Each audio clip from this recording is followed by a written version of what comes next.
오늘 말씀은 고린도후서 9장 10절로부터 15절까지 말씀입니다. 우리 함께 읽겠습니다. 심는 자에게 씨와 먹을 양식을 주시는 이가 너희 심을 것을 주사 풍성하게 하시고 너희 의의 열매를 더하게 하시리니 너희가 모든 일에 부요하여 너그럽게 연보함은 저희로 우리로 말미암아 하나님께 감사하게 하는 것이라. 이 봉사의 직무가 성도들의 부족한 것만 보충할 뿐 아니라 사람들의 하나님께 드리는 많은 감사를 인하여 넘쳤느니라. 이 직무로 증거를 삼아 너희의 그리스도의 복음을 진실히 믿고 복종하는 것과 저희와 모든 사람을 섬기는 너희의 후한 연보를 인하여 하나님께 영광을 돌리고 또 저희가 너희를 위하여 간구하며 하나님의 너희에게 주신 지극한 은혜를 인하여 너희를 사모하느니라. 말할 수 없는 그의 은사를 인하여 하나님께 감사하노라. 아멘. 네, 우리 고린도전서를 보면 그 은사에 대해서 굉장히 길게 말씀하시는 것들을 우리가 보았죠. 그래서 11장, 12장, 13장, 14장, 12, 13, 14, 11장은 아니고요.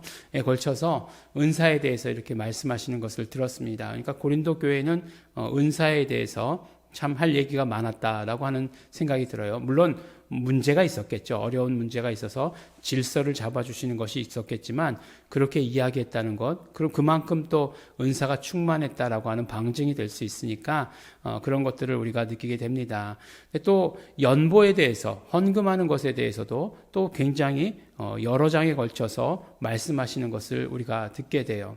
그러니까 예수님께서도 물질에 대해서 많이 말씀하셨습니다. 그러니까 우리가 신앙생활이라고 하는 것이 영적인 것이다라고 해가지고 물질은 관계없다라고 이렇게 생각하는 것 아니에요. 사실 신앙생활이라고 하는 것은 우리의 존재 전부가 다 작용하는 것이 우리의 신앙생활입니다. 우리의 영적인 것들이 우리의 모든 지정의를 지배하게 되고 우리의 모든 영적인 것들이 지정의와 더불어서 육체를 지배하게 되는 것이 그렇게 믿는 것이, 그렇게 믿음 생활하는 것이 가장 건전한 것이죠. 그래서 만약에 영적인 것이다 해서 영적인 것 따로, 육체 따로, 생각 따로 이렇게라고 한다면 그것은 오히려 우리에게 맞지 않겠죠. 그렇기 때문에 이런 어떤 물질적인 것들에 대해서 이런 것들이 얼마나 영적인 것에 영향을 줄 수 있는지, 반대로 영적인 것들이 충만했을 때 우리의 어떤 물질적인 것들을 지배할 수 있는 것에 대해서 말씀해 주시는 것이죠. 그래서 제일 먼저 말씀해 주시는 것, 산상수훈에서 제일 먼저 말씀해 주시는 것이 무엇이죠? 행복하여라 심령이 가난한 자요. 그 말씀이잖아요. 행복하여라 심령이 가난한 자요. 그 말씀을 해주신 것처럼 우리가 영적인 행복을 누릴 때 물질의 권리를 가지게 되는 거죠. 권세를 가지게 되는 거죠. 물질을 가진다는 것하고 물질을 소유할 권세를 가진다는 것하고는 다른 이야기예요. 근데 이제 많은 사람들이 물질이 없는 것 때문에 힘들어하고 고통스러워하죠. 근데 그것을 힘들어하고 고통스러워하는 것이 아니라 우리는 물질을 다스릴 권세가 있는 것에 대해서 우리가 오히려 기뻐하고 감사해야 된다는 것, 우리에게 말씀해 주시는 것입니다. 근데 이러한 권세, 이러한 권리 누가 주시는 걸까요? 네, 당연히 하나님께서 공급해 주시는 것이고 하나님께서 주시는 것이겠죠. 네, 그 하나님과의 올바른 관계 가운데 있을 때 그렇게 되는 거예요. 근데 하나님과의 올바른 관계가 내가 이 땅에서의 삶의 물질적인 관계가 없이 되느냐? 그렇지 않다는 것입니다. 그렇기 때문에 우리가 정말 하나님과의 올바른 관계가 되기 위해서 그렇게 해야 한다는 것이죠.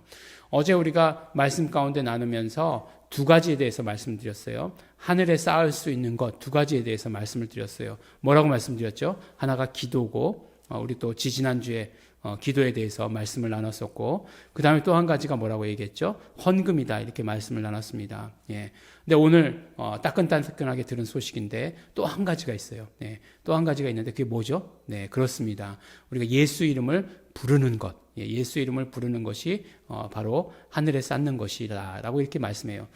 그러고 나서 깨닫게 된 것이 무엇입니까? 우리가 예수 이름으로 기도하면 예수님께서 직접 시행하신다, 이렇게 말씀하시잖아요. 예수 이름으로 기도하면 예수님께서 기도하신 것과 똑같은 효력으로 하나님께서 응답하신다. 이제 요한복음 14장과 요한복음 16장에 걸쳐서 이렇게 말씀하시죠. 그래서 예수 이름으로 기도한다.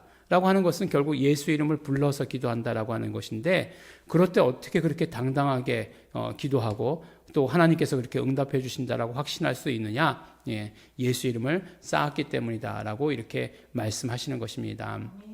그것은요, 예수 이름의 통장은요, 아무도 모릅니다. 담임 목사도 모르고, 예, 아무도 몰라요. 본인만 알죠. 네, 본인만 압니다. 왜냐하면 본인이 부르니까요. 네, 본인은 알게 돼요. 그래도 감사하죠. 본인은 알고 있으니까. 그래서 예수 이름으로 구하면 우리가 쉽게, 네, 그 예수 이름의 기도의 응답을 받게 되는 것이죠. 그래서 바로 쌓는 것, 뭐라고요? 기도와 또 예수 이름을 부르는 것과 그 다음에 헌금이다라고 이렇게 말씀합니다. 헌금이라고 하는 것 자체가 우리에게 있어서 어제 말씀과 같이 부담스러워할 것이 없어요. 억지로 하는 것 아니고요. 네. 그 다음에 내가 없는데 할 수 있는 것 아니에요. 하지만 나의 어떤 최선을 다했을 때 하나님께서 그것을 쌓아주시고, 또 내가 필요해서 그것을 찾으려고 할 때 하나님께서 반드시, 네, 이자를 더해 주시는 거죠. 근데 뭐 이자에 대해서 얘기할 때 요새 은행 이자가 형편이 없습니다. 금리가 낮으니까 당연히 이 이자가 형편이 없어요. 그러니까 지금 이 땅에서의 은행에 넣어봐야 받을 수 있는 게 뻔해요. 원금이에요. 그렇지만 하늘나라에서 이자는, 예, 우리가 알 수 없습니다. 예, 하나님께서 정하시는 거겠죠. 예, 헤븐 은행이 있으니까, 예, 거기서 전하는 이자로 우리에게 주십니다. 그것이 얼마일지 잘 모르겠어요. 얼마나 되는지 잘 모르겠지만 그것에 대해서, 그것으로 하나님께서 우리에게 갚아주신다. 우리가 필요할 때 내어주신다라고 하는 사실이에요. 그래서 심는 자에게 씨와 먹을 양식을 주신다. 그러니까 심는 자가 먹을 것만 먹는다라고 얘기하면 홀라당 먹어버리면 그 다음 또 미래가 없는 거잖아요. 근데 그래서 그런 거 있잖아요. 옛날에 가난할 때 정말로 봄에 뿌려야 되는 그 씨 종자, 예, 그걸 막 먹어버리면 어떻게 되는 거예요? 미래가 완전히 다 사라지는 거잖아요. 근데 하나님께서 어떻게 하신다고요? 우리가 그렇게 심었을 때, 우리가 그렇게 물질을 쌓았을 때 우리의 심는 것과 더불어, 심을 것과 더불어 먹을 양식까지도 주신다라고 이렇게 얘기해 주시고 계십니다. 그것도 어떻게 해요? 풍성하게 주신다라고 말씀해 주십니다. 믿으시기 바랍니다. 예, 그 믿음이 우리에게 차고 넘치시기 바랍니다. 그래서 정말로 풍성하게 열매 맺으시는 우리 성도 여러분들, 예일중앙교회 성도 여러분 되시기를 예수 이름으로 축원합니다. 기도하겠습니다. 하나님 아버지 감사합니다. 하나님 아버지, 우리가 하늘에 쌓을 때마다, 심을 때마다 풍성하게 맺을 수 있도록 허락하여 주시는 은혜 너무나 감사하고 고맙습니다. 날마다 기도를 심게 하여 주시옵시고, 날마다 정말 물질을 하늘에 쌓을 수 있도록 하나님 허락하여 주시옵시고, 또 하나님, 우리가 예수 이름 부름으로 말미암아 예수 이름 그 부른 것을 하늘에 쌓을 수 있도록 되기를 간절히 바라고 소원합니다. 성령님 도와주시고 축복하여 주시옵소서. 감사드립니다. 예수님 이름으로 기도드렸습니다. 아멘. 그러므로 우리 이 시간에 결단하시면서 기도하실 때 우리 기도를 쌓는 자 되겠습니다. 헌금을 쌓는 자 되겠습니다. 예수 이름을 불러서 쌓는 자 되겠습니다. 우리 다 같이 통성으로 기도하시겠습니다.